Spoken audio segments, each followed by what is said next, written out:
My name's Ashley Bushow. I'm in the public speaking class and I'm doing my second speech on how to silversmith a pendant necklace. Here is my audience.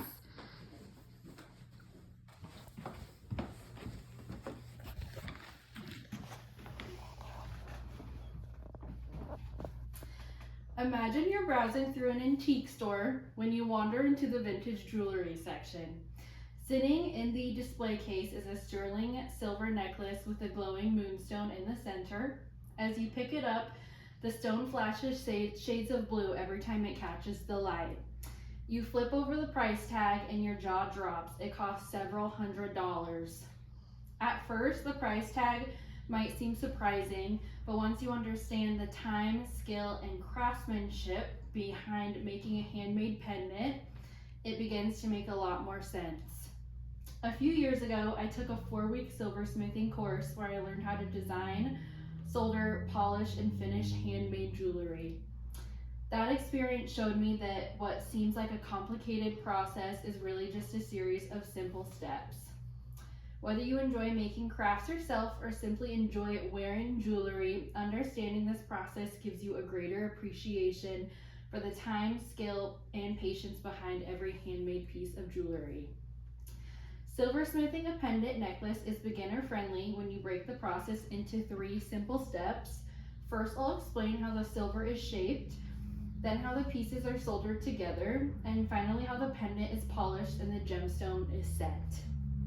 Our story begins with something surprisingly ordinary.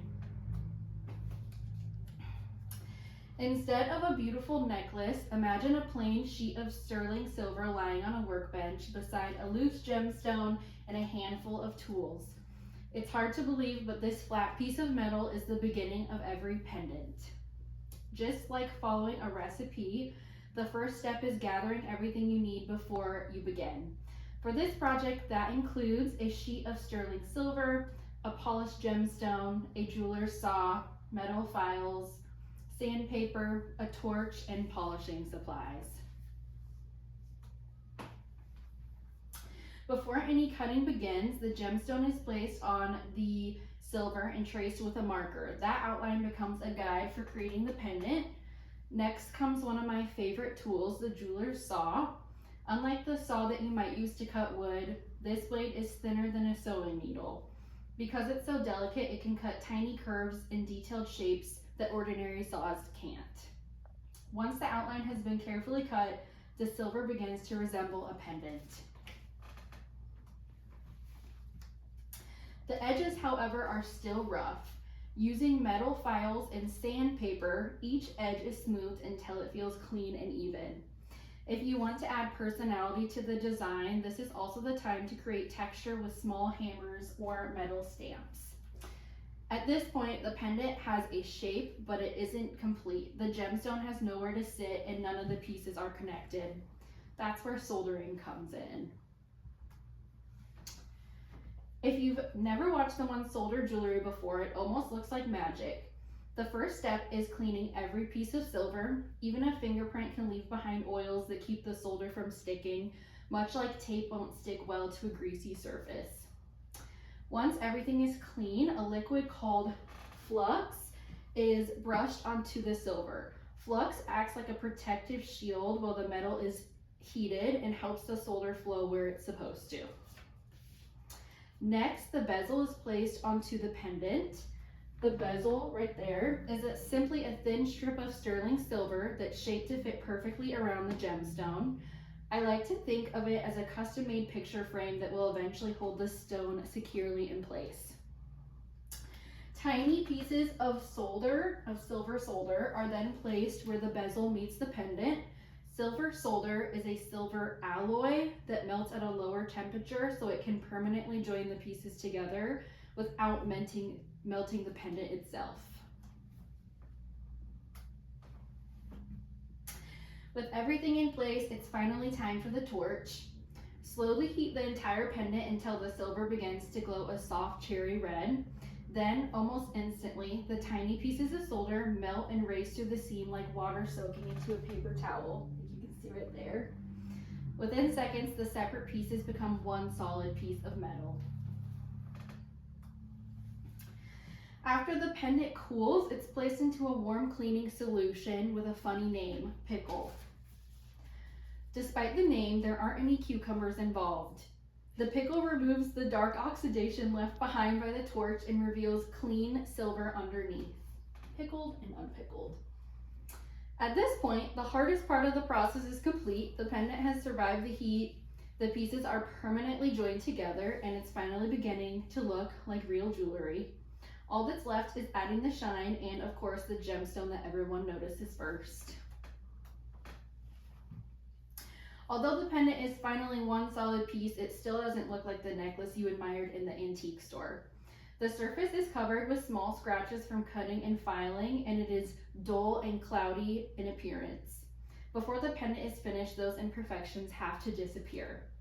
The first step is going to be sanding. There are different grits of sandpaper that are used, so in the beginning you'll use a rough grit to remove all the scratches, and then you'll gradually move to finer grits that smooth out the silver. You can think of it like sanding a piece of wood before staining it. The more time spent sanding, the better the final piece will look. And then once the surface is smooth, the pendant is polished using a buffing wheel and polishing compound.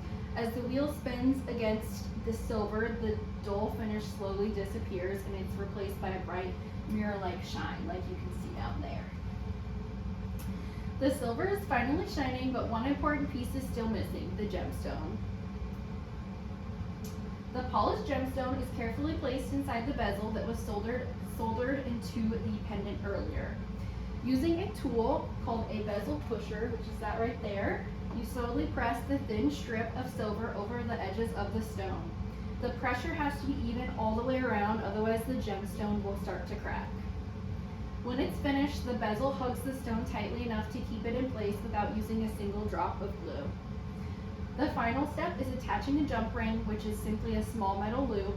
A chain slides through the jump ring, and just like that, your pendant is complete. What started as a flat sheet of silver has become a wearable piece of art.